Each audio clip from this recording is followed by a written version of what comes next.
Good afternoon, everybody. My name is Erich Kurschat. I am the owner of Harmony Insights, LLC, a company that allows me to work with organizations and consultants using the DISC personality assessment, which a lot of companies and clients are using now virtually with teams that are working remotely. I'm also the founder of HR Hot Seat, an inclusive mastermind community of 2,400 plus members in 10 different chapters, 10 different licensed chapters around the country, and we're helping HR professionals connect with each other, be inspired, and doing a lot of that, all of it, virtually these days. So wherever you are in the country, you can join HR Hot Seat by going to hrhotseat.com if you are an HR professional or someone serving HR professionals, and get involved with that conversation. For purposes of today's discussion, this is a Harmony Insights lunch date. I've been saying as I introduce these that there's a lot happening in the world right now. And a couple weeks ago, I decided that I wanted to remain inspired by talking with colleagues who inspire me. And our guest today, Patty Kreamer, has made that short list of colleagues who really do inspire me, somebody that I've been eager to have on as a Harmony Insights, or my Harmony Insights lunch date for today. So Patty, welcome to the conversation. Thank you. I'm blushing. It's good to be here. Thanks. A couple of quick things before we continue in our conversation. We are going to last about a half an hour today, after which I will encourage people to unmute themselves if you want to participate. But the beginning of this conversation is going to be Patty and I, and you can make use of the chat area. If you've not been on Zoom before, there's a chat area that you can enter your contributions and questions into. You should also be able to control your own video if you like. We would love to be able to see you, but if you want to turn that off, you're certainly welcome to do that, and you'll stay muted in the meantime until about 12:30. And this is being recorded, just to let you know, to be released at a future date and time to be determined. We'll see how that goes.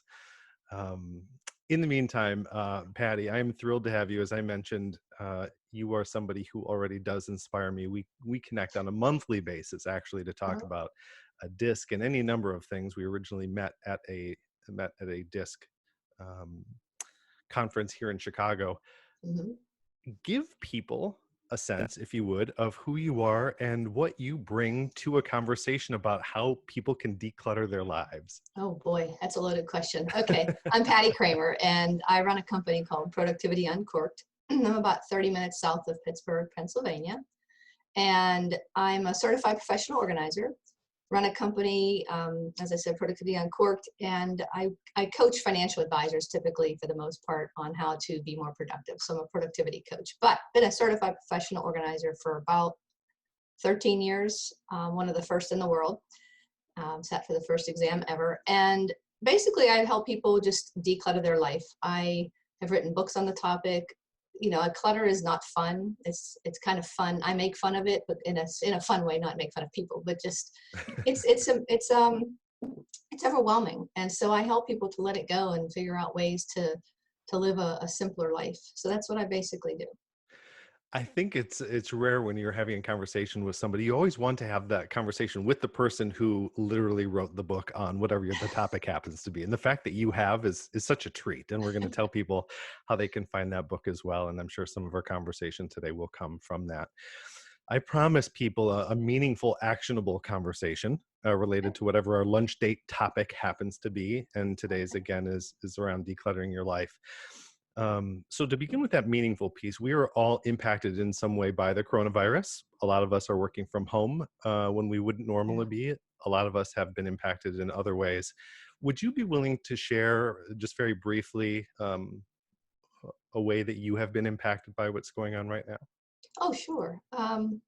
It's waves. I'm sure everybody here, some days are great, some days are kind of weird. You know, looking behind me, it looks like I'm really organized, and I am. But if you look in front of me, there's a couple piles, not piles, but things in front of me that need to be done. But what I've noticed is there are days when I'm really productive, and there are days when I'm pretty checked out. And I work from home for 25 years now. I've been working from home for that long. And so this is not new to me, but it's the whole engagement. Just there's so many, everything's so different. So when I look at it from a productivity standpoint, I feel like I've been a little less than normal.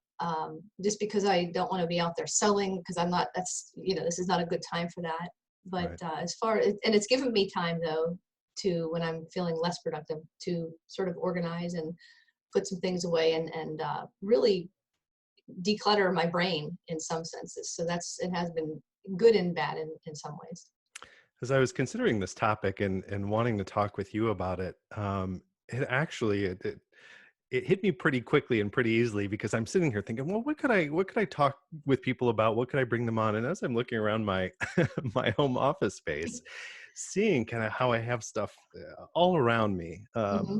much of it not organized, I immediately thought of you and thought, how many people right now are working from home? Maybe they are organized in one way or not in the workplace if they usually Hmm. work in an office, but now they find themselves sitting at home with things sort of just piling up around them, Yeah. work related, but then they leave whatever their workspace is and they go out and they're also educating their children from home. So now they have all these educational materials that they hadn't had previously. And, maybe have a spouse that's also working from home. So they have that. How many people out there do you think are really coming to the same conclusion that we just have a lot of stuff? Probably a lot of them.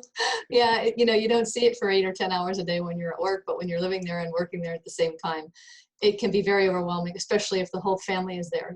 A weekend is great, but 7 days a week is a lot of time to be around all that. And so I've heard a lot of my clients and a lot of my colleagues and friends who are just saying, I don't know what to do with all this stuff. It almost paralyzes some folks. They just don't know what to do. So that's where I can help them and come up with some good ideas to Yeah. make some progress during this time.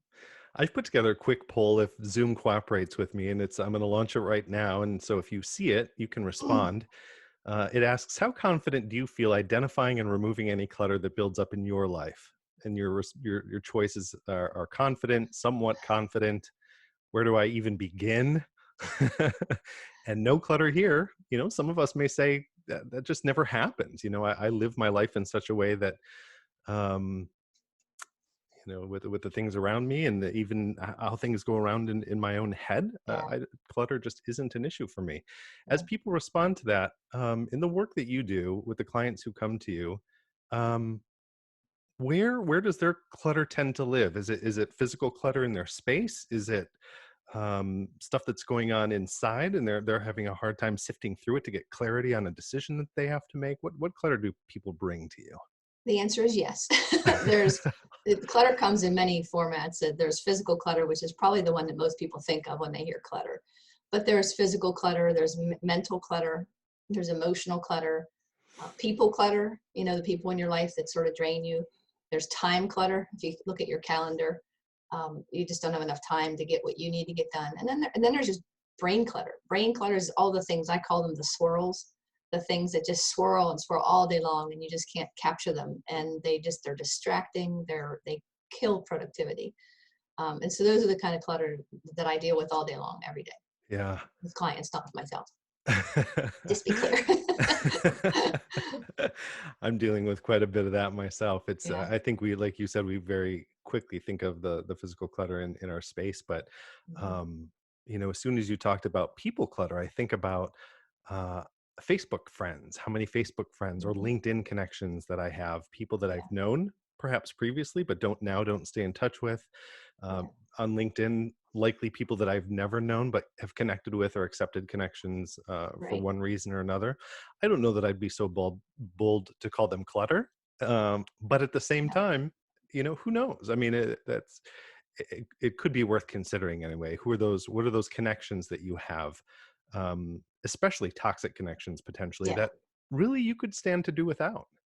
Well, that's I think that social media is passive clutter. Mm. You choose to go in and engage with that, but there are certain physical people in your life.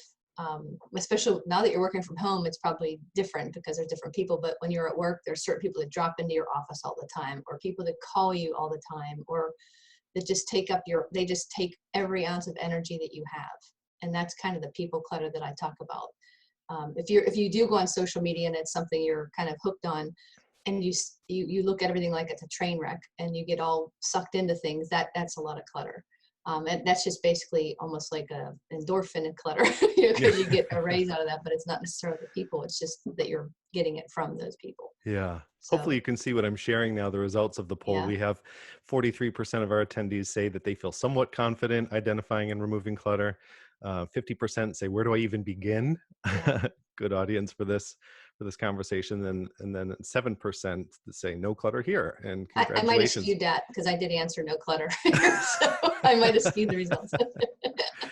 Maybe you did. I'd like to remind people as we go that you can include questions in the chat area that we will try to get to if we can. So I'd like to continue with our conversation by chunking it off in two parts between now and the end of our time together. In this first part, I would like to identify those specific challenges that you feel, and people can weigh in if they would like, that people are facing, especially today, as they are being forced to work work from home. What are the challenges that you feel that people are facing around organizing their spaces in their lives?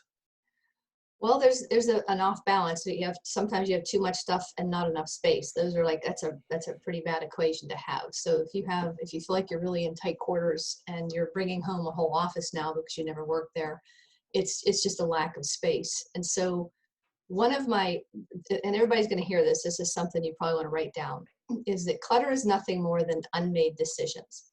I love that. You've Okay. said that before. That's so Yeah, inspiring. and I say that because we think of clutter in so many other ways, but it is nothing more than a decision. Do I keep it or do I not keep it? And so if you're not a good decision maker, it gets really, it bogs you down, because you can't, sometimes you can't let go of it because you're emotionally attached. Sometimes you just don't know what to do with it. What if the big what if I get rid of this? So the things that I see is it is just physical clutter. That's what we'll talk about for the moment. But people have excuses and obstacles and reasons that I talk about in my book. The first one is they say, but I might need it someday. And so whenever you say that, you start to believe it. And then when you believe something, you act on it. And so you keep it, because there's a creative idea with it, or what if I'll get in trouble if I get rid of it? So one of the things that I'd like to share with people is to ask yourself, will I ever really look at this again? I mean, be honest with yourself. Can I get it somewhere else? Did I print this? Because, if you're a printer, person that pushes print on everything, it's somewhere else on your computer. And the other one, my favorite question is, if you get rid of this and then you go to get it and it's not there, what's the worst thing that can happen to you? And if you can live with that, whatever the consequence is, then I suggest you get rid of it. Now, getting rid of it means, shredding it, throwing it in the trash, or if it's an item, it's donating it or repurposing it or recycling or whatever.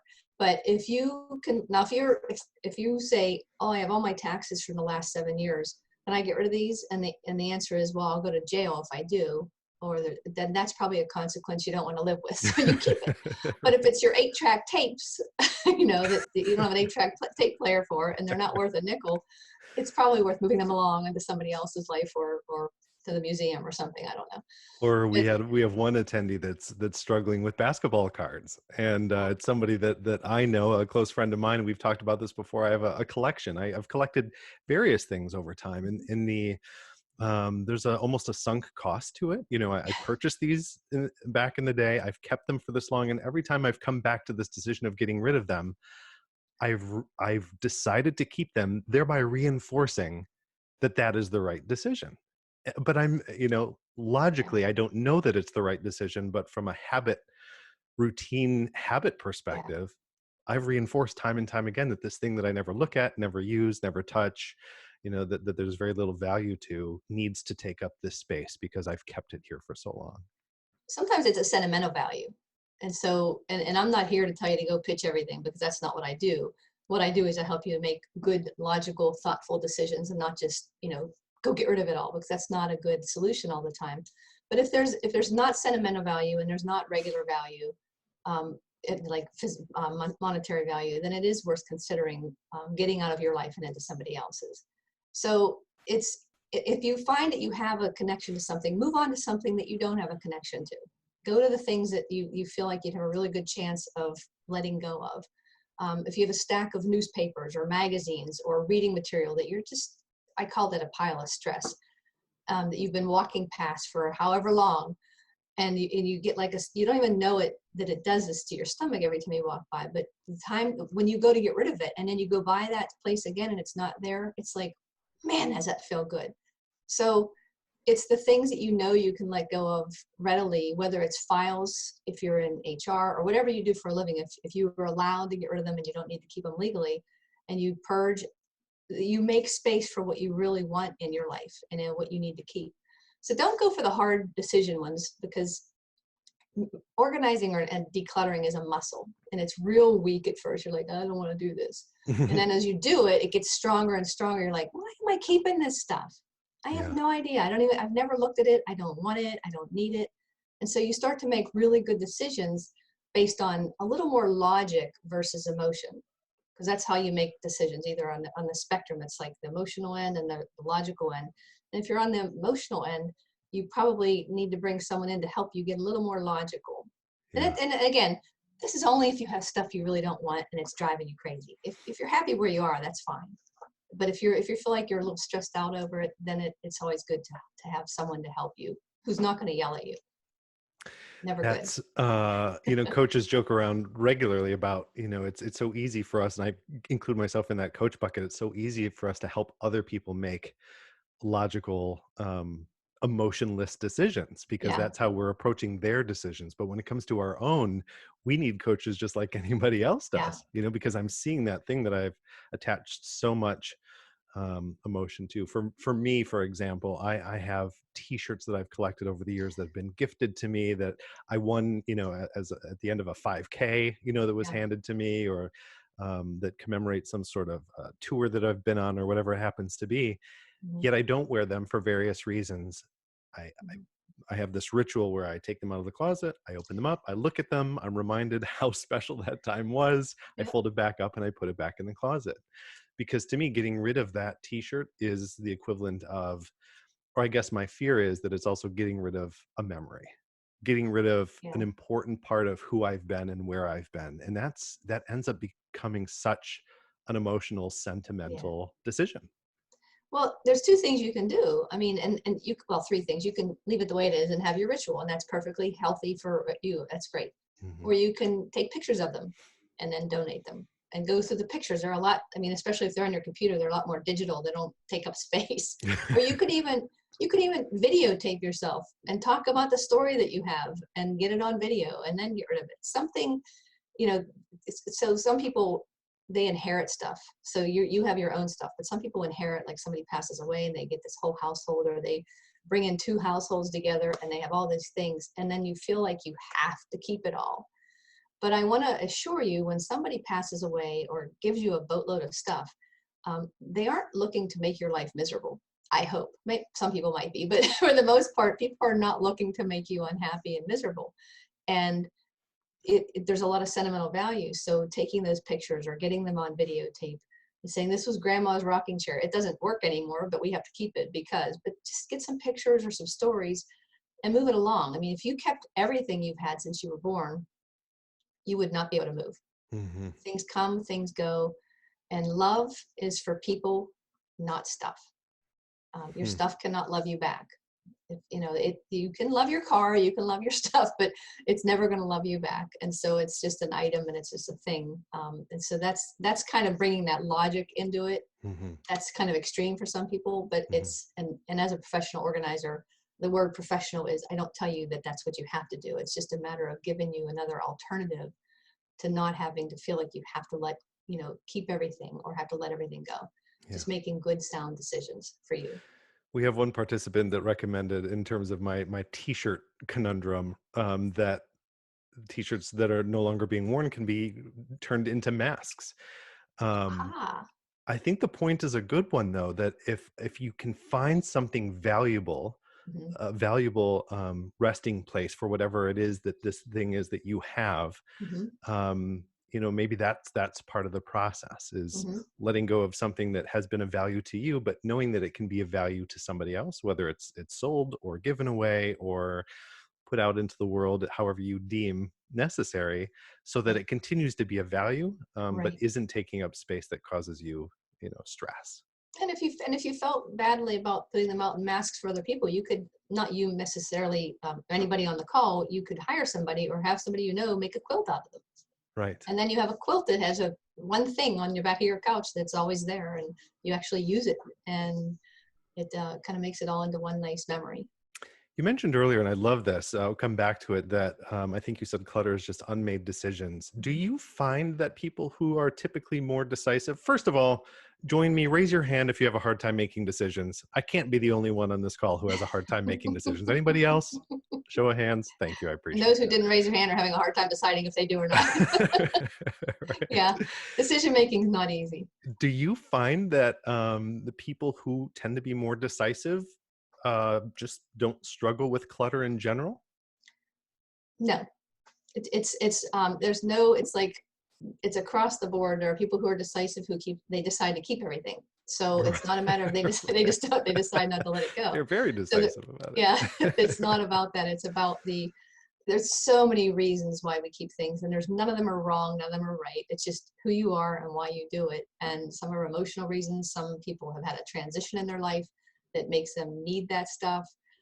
Some people were taught that, they experienced it, or they had nothing and now they want everything. So there's so many ways and reasons, and there's no personality that says, oh, you're that type of person. It's just not that easy. One participant is recommending a one in, one out strategy. You know, if I get something new, what can I get rid of that is similar in nature to what I've just purchased? Yeah, that's in my book, but I might need it someday. I talk about the one in, one out rule, and it's actually, if you want to maintain the clutter you have, when you bring something new in, you get rid of something old. So if you buy a pair of shoes, you get rid of a pair of your husband's. That's just the rule. But so sorry, guys. But if you bring something new in and you get rid of something old, you get this flow in your life. Things come in, things go out. But if you keep bringing in and nothing's leaving, all of a sudden you're like, oh, it's really uncomfortable.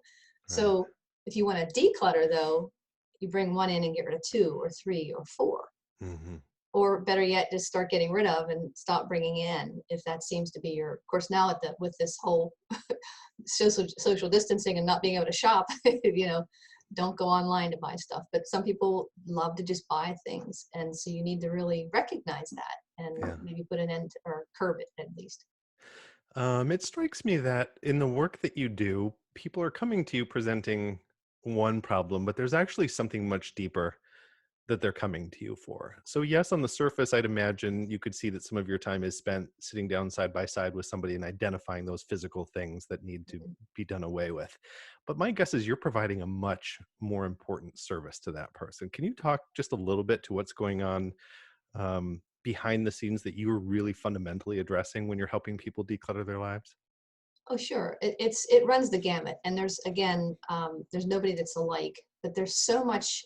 Every person I work with or used to work with in their home or office, they come to you with a life. I mean, a life of a history of all the things and what they've been taught and what they know, what they've learned. They've had transitions, and untangling that. I'm not a therapist. I'm clear on that at the very beginning. I'm not a therapist, although many people say this feels like therapy. It's just a matter of listening.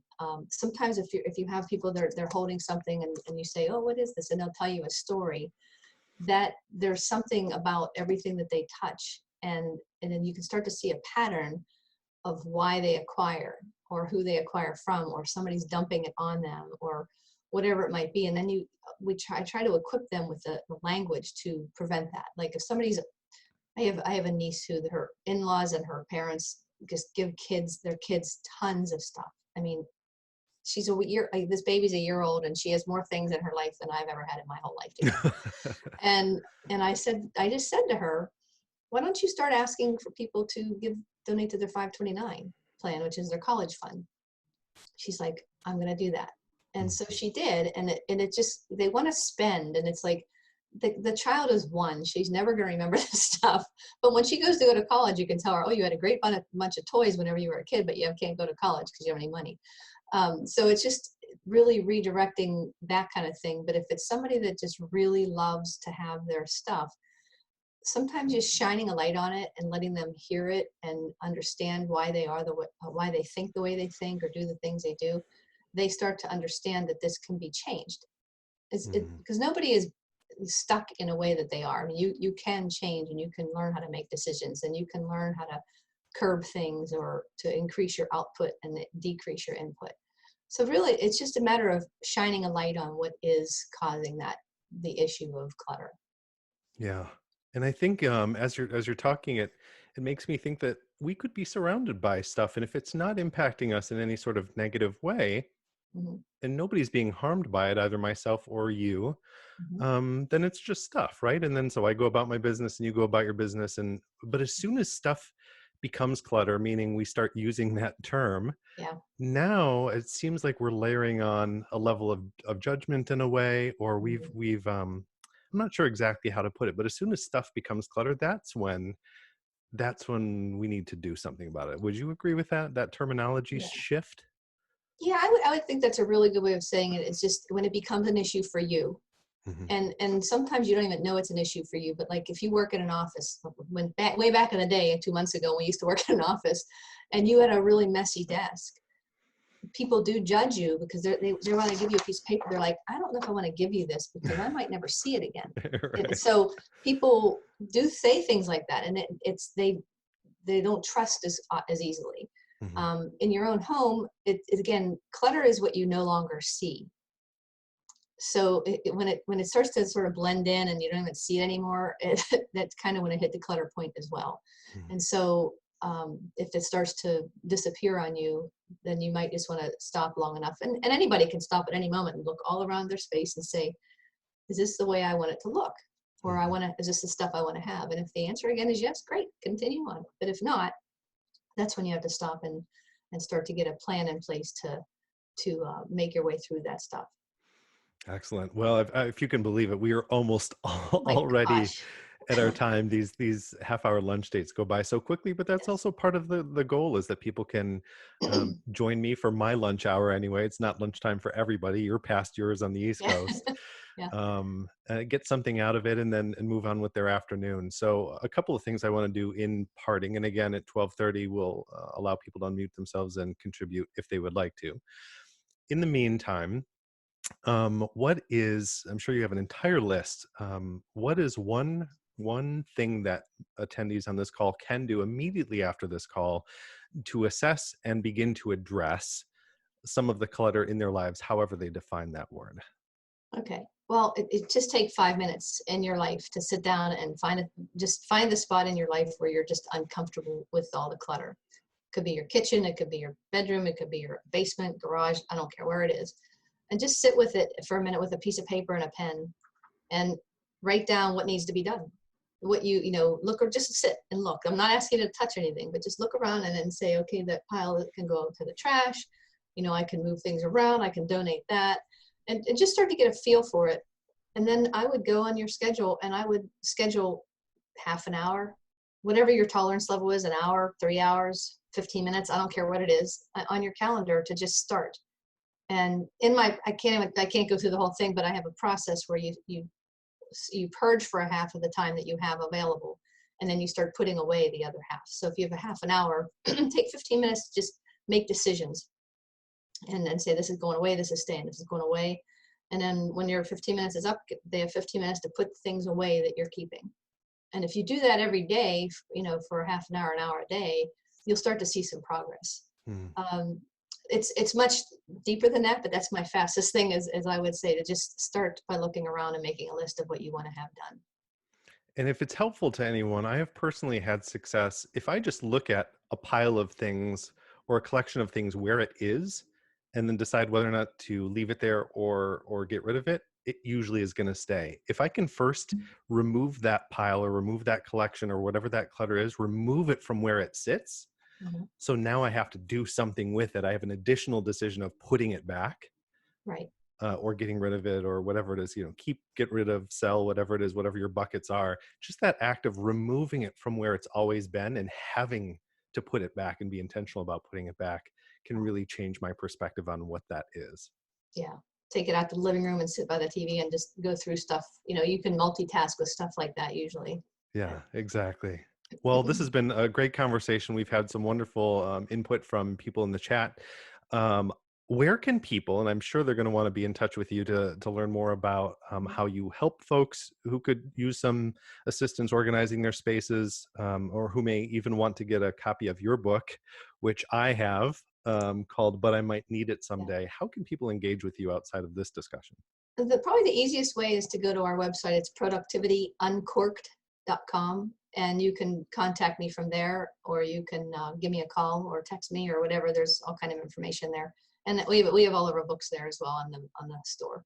So So, not just financial advisors and planners, but people from all walks of life who may want to be able to organize their space a little better. right. And if you are a fan of DISC, as I am, so is Patty, and so that Mhm. is a language that she can speak. So Yes. there's that as well. Yeah. Well, So, this has been a great conversation. Thank you all for tuning in again. Harmony Insights, for anything related to DISC, you can go to harmonyinsights.com. Any of you who are currently practicing or aspiring HR professionals, hrhotseat.com is our inclusive mastermind community.